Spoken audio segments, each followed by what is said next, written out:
Okay, into my local town just to try and educate you on how to make some informed food choices. Us busy people and cyclists are quite often out and about, and you can make some really good or bad decisions around convenience food. Hopefully today I can steer you through and give you a few ideas about how to make the better choices when you're out and about. Needless to say, we will not be going into Greggs the Baker.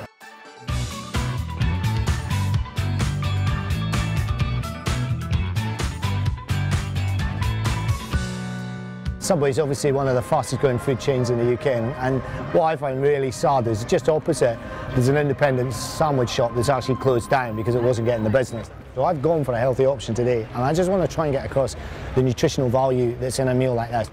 So what I've done here is I've gone for the healthiest sandwich. I've gone for a honey and oat bread, which is just white processed bread that's got sweetener in it. This bread is just really nasty, but if you actually look at the meat, this is basically just like reformed meat, and it's just held together with meat glue. You can have as much lettuce, you can have as much salad as you want, but the carb element of it is heavily processed. I would doubt that that bread would have any nutritional value. It's sort of held together in a gluey dough. Got a drink, try to choose a healthy drink, the best option that I could. Obviously, buying any of the fizzy drinks, they're just loaded up with nasties. So what I've got here is a juicy spring water. It's got minimal nutritional value, but what you've got to be aware of is it's got pictures of blueberries and pears. You know, this is giving you a perception of being a sort of superfood drink, and it's not that at all. It's essentially sweetened water. All I'd say to you is this is really empty calories. This type of protein's got no nutritional value at all. The bread isn't going to do anything for you and it'll never give you a quick burst of energy.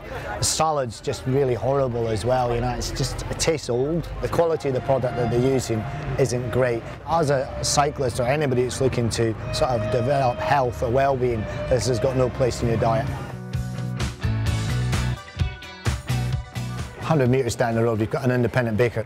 It's just showing you what you can do a little bit more. You know, all the sandwiches in here, we've got about £3.60, £3.10. Wiltshire ham, local bread, it's made supporting local businesses. You've got proper ham. You've actually got decent meat and decent bread here. From a nutritional point of view, you're walking down a high street, you spend £3, you can still buy a really good sandwich. Probably my favourite place to go for a sort of quick and easy lunch is Boots. I think they offer pretty good value. So I'm going to start off with a good one. And this is something that I'd quite often get. Protein smoothie. Protein obviously is big for cyclists, good to have. Fresh fruit in there, sort of berry bar. I would probably keep that for a couple hours later on because you can only absorb about 20 grams of protein at any given time. So keep that one for a mid-afternoon slump. And I've gone for sushi. Okay, you've got 211 calories. It's not about calories, but you've got some fresh fish in there, you've got rice. That for me is a pretty decent meal. Then what I want to do is try and show you really how perceptions could go wrong. This bad boy, when I was a lad, you know, if you were ill, you never went to the doctors, you had this. It's something I was brought up on, but actually it's just sugar and water.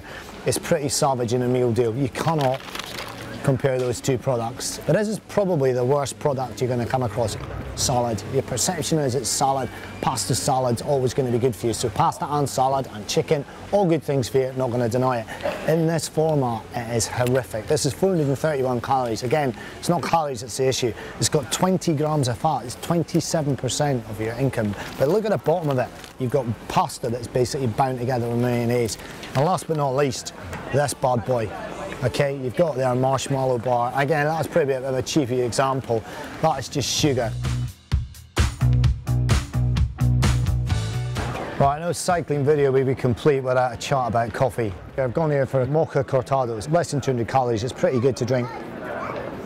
That kind of gives you the feeling that you're having a treat as well, but it's still a short coffee, good caffeine hit in there, not too many calories. We've then got the ubiquitous flat white. Even though this has got full fat milk in it and this is quite a large cup of coffee, it's still relatively low in calories.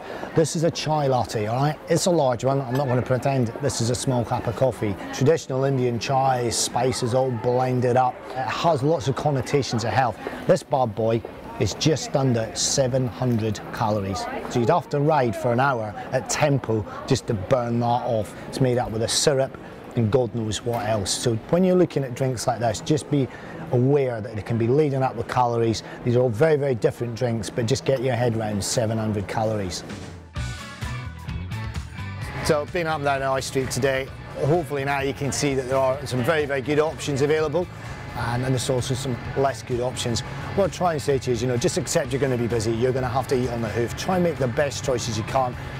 Going off the rails, having a burger, having a pizza, having a salad isn't the end of the world, you know, and I think it's all about balance. What you've got to try and understand though is if you're going to be training hard, you need to fuel correctly, and you try and make the right decisions when you're out and about. Look past the labels, look past the hype, and just try and get the right food for you and make the right decisions.